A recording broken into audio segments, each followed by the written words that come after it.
Pastor Abhinay Darshan పైన హత్యాయత్నం జరిగింది. ఈ కేసులో ఎన్నో అనుమానాలని వ్యక్తపరుస్తున్నారు. దర్శన్ పై దాడి తెలిసిన వాళ్ళ పనేనా? కొంతకాలంగా దర్శన్కి బెదిరింపు కాల్స్ వస్తున్నాయి. చంపేస్తామని బెదిరిస్తున్నారు కొంతమంది గుర్తు తెలియని వ్యక్తులు అంటూ ఆయన ఒక వీడియోలో మాట్లాడాడు.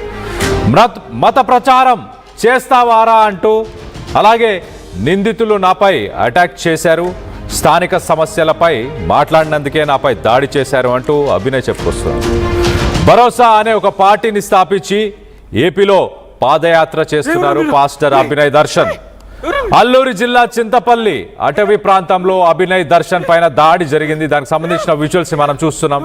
ఈ విజువల్స్ లో చూడొచ్చు, అడవి ప్రాంతంలో పాస్టర్ పైన మరి కొంతమంది గుర్తు తెలియని దుండగులు దాడి చేశారు. నీరు సీసాలతో 6 వ్యక్తులు ఆ పాస్టర్ ని పొడిచారు. ఈ దాడిలో పాస్టర్ అభినయ్ దర్శన్ తీవ్రంగా గాయపడ్డారు. అతన్ని స్థానికులు అక్కడికి చేరుకొని హుటాహుటిన హాస్పిటల్కి తరలించే ప్రయత్నం చేశారు.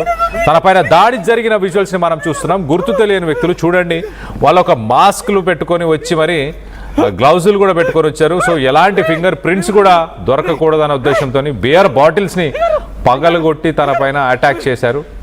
దానికి సంబంధించిన ఒక్కసారి ఆ విజువల్ని ఒక్కసారి చూసే ప్రయత్నం చేద్దాం.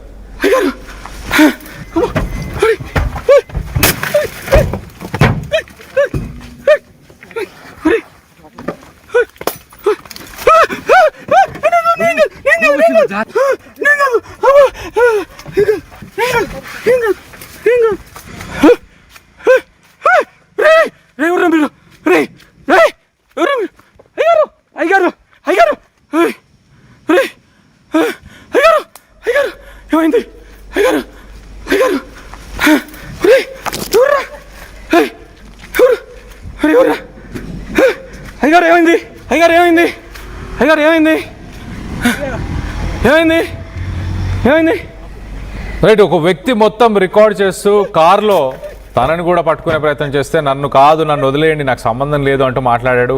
నేను కొత్త అంటూ మాట్లాడాడు. దాని తర్వాత అయ్యగారు ఏమైంది అంటూ ఆ వ్యక్తి పాస్టర్ దగ్గరికి వెళ్ళే ప్రయత్నం చేశాడు. సో మొత్తం మీద దీనికి సంబంధించి ఒక్కసారి తనని ఈ ఘటన తర్వాత హుటాహుటిన హాస్పిటల్కి తీసుకెళ్లే ప్రయత్నం చేశారు. దానికి సంబంధించిన విజువల్ని కూడా ఒక్కసారి చూసే ప్రయత్నం చేద్దాం. మనం చూడొచ్చు, ఈ దాడిలో పాస్టర్ కాలికి అలాగే తన చేతికి మొత్తంగా గాయాలయ్యే, రక్తం కూడా ఏర్లై పారింది. సో అలాంటి సిచ్యువేషన్ అక్కడ నుంచి స్థానికులందరూ అక్కడ చేరుకున్నారు. పాస్టర్ ని ఒక కారులో హాస్పిటల్ కి తీసుకెళ్లే ప్రయత్నం చేశారు. సో మనం చూడొచ్చు, కావాలనే యూట్యూబ్ గైడ్ లైన్స్ కోసం ఆ విజువల్స్ ని బ్లర్ చేశాము. బట్ వాస్తవానికి తను తీవ్రంగా గాయపడ్డాడు. పాస్టర్ ప్రవీణ్ గాయపడ్డ విజువల్స్ ని రైట్ సైడ్ బాక్స్ లో మనం చూస్తున్నాం. లెఫ్ట్ సైడ్ బాక్స్ లో పాస్టర్ ప్రవీణ్ తను మాట్లాడుతున్న ఆ ఫొటోస్ ని కూడా చూస్తున్నాం. సో మొత్తం మీద పాస్టర్ ప్రవీణ్ పైన దాడి ఎవరు చేసి ఉండవచ్చు, తన ఫ్యామిలీ మెంబర్స్ ఏం చెప్తున్నారు, ఒక్కసారి తన ఫ్యామిలీ మెంబర్స్, తన భార్య ఏం మాట్లాడుతుంది, ఒకసారి ఈ దాడికి సంబంధించి తన భార్య మాటల్లోనే వినే ప్రయత్నం చేద్దాం. నేను అభినయ్ దర్శన్ వైఫ్ని, కడపలో ఉంటాను. గత 3-4 రోజులుగా నా భర్తకి బెదిరింపు కాల్స్ వస్తున్నాయని ఆయన కాల్ చేసి చెప్తున్నారు. నేను మరి అట్లా బెదిరింపు కాల్స్ వస్తే మరి వచ్చేయండి ఇంటికి అని అంటే, లేదు నేను ఇక్కడే ఉంటాను, ప్రజల సమస్యపై పోరాడుతున్నాను, నేను ఇక్కడే ఉంటాను, కొద్ది రోజులు అయ్యాక వస్తానని చెప్పారు. మరి ఈరోజు అట్లా దాడి జరగడం, ఆయన మీద హత్యాయత్నం జరగడం అనేది అంటే చర్య తప్పు. కాబట్టి ప్రభుత్వాన్ని మరి దాడి చేసిన వాళ్ళ మీద ఎంక్వైరీ చేసి వాళ్ళని కనుక్కొని మరి నా కుటుంబాన్ని, నా భర్తను కూడా కాపాడమని నేను కోరుకుంటున్నాను. ఆ దాడి చేసిన వాళ్ళ మీద చర్య తీసుకోమని ప్రభుత్వం. కొద్దిసేపట్లో దీనికి సంబంధించిన అంశాలు కొంత స్పష్టత వచ్చే అవకాశం ఉంది. కళ్యాణ్, అయితే రామచంద్రరావు, ఇక్కడ మొదటగా వచ్చిన విషయంలో మనం చూస్తే ఒక కారు, అడవిలో ఉన్న కార్ లాగా కనిపిస్తుంది. దాంట్లో రికార్డ్ చేస్తున్న వ్యక్తి ఎవరైతే ఉన్నారో తను ఒక మొబైల్ ఫోన్ని తను హోల్డ్ చేస్తున్నారు. ఆ మొబైల్ ఫోన్ నుంచి తను కొంతమంది అంటే తన మీద కూడా అటాక్ చేయడానికి వచ్చినట్టు కనిపించింది. వాళ్ళని లేదు నేను కొత్త అండి అని చెప్పి ఏదో చెప్పే ప్రయత్నం చేశాడు. తర్వాత పారిపోయినట్టు ప్రయత్నం చేశాడు. మళ్ళీ వెనకకు వచ్చాడు.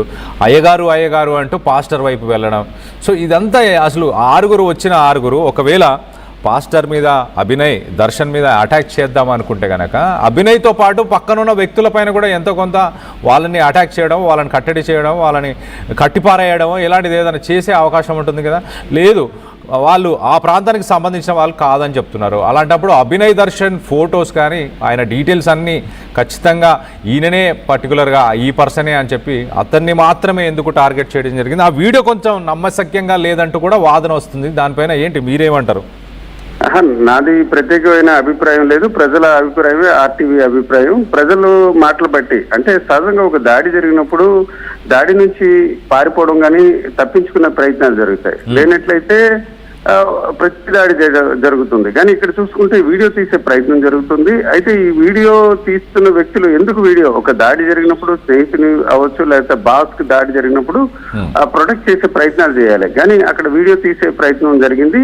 అయితే అక్కడ మాటల్లో మీరు వినొచ్చు, గతంలో కూడా ఈ రకంగా దాడి చేసే సందర్భంలో కారులో వెళ్తున్నప్పుడు ఎవరైతే అనుమానితులు కొందరు తనను వెంబడిస్తున్నారని గతంలో కూడా అనుమానాలు వ్యక్తం చేశారు. ఆ అనుమానం వ్యక్తం చేసినప్పుడు దానికి సంబంధించి వీడియో తీయమని అతను సూచించడం జరిగింది. ఆ క్రమంలోనే ఇప్పుడు వీడియో తీసామని చెప్తున్నారు. అయితే సహజంగా ఎక్కడైనా ఒక దాడి జరిగినప్పుడు వీడియో కానీ షూట్ చేసినట్లే వీడియో చేసిన వ్యక్తులపై కూడా సహజంగా దాడి చేసే అవకాశం ఉంది. ఎందుకంటే దుండగులు తమ నేరాన్ని బయట ప్రపంచానికి కానీ లేక తర్వాత దర్యాప్తులో పోలీసులకి గుర్తుపట్టకుండా ఉండడానికి దాడి ఎంత ముఖ్యమో, దాడి చేసే క్రమంలో ఇతరులు వీడియో కానీ ఇతర మొబైల్ రికార్డ్ చేస్తే ఖచ్చితంగా ప్రతి దాడి జరుగుతుంది. కానీ ఇక్కడ అంటే అభినయ్ ఒక్కడే టార్గెట్ గా ఈ దాడి జరిగినట్టు కూడా ఉన్నాయి. అంటే సహజంగా రెండు అంశాలు ఇక్కడ ఉద్దేశపూర్వకంగా ఎవరైతే దాడికి పాల్పడ్డారో వారు ఖచ్చితంగా ఒక సుపారీ గ్యాంగ్ అని మనం చెప్పుకోవచ్చు. అంటే సుపారీ గ్యాంగ్ అంటే లక్షలు ఇచ్చి చేశారా లేదా అన్నది పక్కన పెడితే ఒక పథకం ప్రకారం ఒక కాంట్రాక్ట్ మాదిరిగానే ఈ దాడి జరిగింది. ఎందుకంటే ఆ దాడి దృశ్యాలు బట్టి అంటే అభినయ్ దర్శన్ ఒక టార్గెట్ గానే ఈ దాడి జరిగింది. ఆ దాడి క్రమంలోనే వీరు చాలా ఇప్పుడుగా నేను చెప్పినట్టు చట్టానికి దొరకకుండా చాలా జాగ్రత్తలు తీసుకున్నారు. గ్లౌజులు వేసుకోవడం, సహజంగా చేతులకు గ్లౌజులు వేసుకుంటారు కానీ కాళ్ళకు కూడా అక్కడ ఏదైతే పాలిథిన్ కి సంబంధించిన గ్లౌజులు కూడా వేసుకున్నారు. ఇవన్నీ కూడా ఒక పద్ధతిగా జరిగింది. అయితే ఈ దాడి అంశంపై భిన్న అభిప్రాయాలు వ్యక్తం అవుతున్నాయి. ఒక దాడి సహజంగా జరిగే దాడి కాకుండా భిన్నంగా దాడి జరిగింది. దీనిపై మనం ఎలాంటి అభిప్రాయం వ్యక్తం చేసినప్పుడు కూడా పోలీసులు దీనికి సంబంధించిన సాక్ష్యాలు సేకరించే ప్రయత్నం చేస్తున్నారు. అయితే స్థానికులతో మన జర్నలిస్టులు అక్కడ మాట్లాడడం జరిగింది. వారెవరికి కూడా ఈ దాడి వ్యవహారంపై సంబంధం లేదు. అట్లాగే వారికి దాడి చేసిన వ్యక్తులతో పరిచయాలు కూడా అంటే అక్కడ ఎవరైతే ఈ దాడి చేశారో ఆ వ్యక్తులు గతంలో ఆ ప్రాంతానికి వచ్చిన ఆనవాళ్ళు కూడా లేవని అక్కడ స్థానికులు మాటలు పడి చేస్తుంది. స్థానికంగా ఈ అభినయ్ దర్శన్ గత 10 రోజులుగా ఈ జెరిలా, మొండిగడ్డ, నీళ్లమెట్ట ఆ ప్రాంతంలో ఆయన పర్యటిస్తున్నారు. అక్కడ రకరకాల సమస్యలు, రోడ్లు, మంచినీరు ఇట్లాంటి అంశాలపై కూడా ఆయన మాట్లాడడం జరిగింది. అయితే ఈ దాడి విషయంపై అంటే మీకు ఉన్న చాలా డౌట్లు ఏదైతే నెట్టింట వైరల్ అవుతుంది, ఒక దాడి జరిగినప్పుడు దాడిని ఎదుర్కోవాలి లేక దాడి నుంచి తప్పించుకునే ప్రయత్నం చేయాలి. కానీ ఇక్కడ వీడియో తీయడం, అప్లోడ్ చేయడం ఇట్లాంటి అంశాలపై కొన్ని అనుమానాలు వ్యక్తం అవుతున్నాయి. అయితే సహజంగా చట్టానికి పట్టించే క్రమంలో కూడా వీడియో తీసే ప్రయత్నం జరుగుతుంది.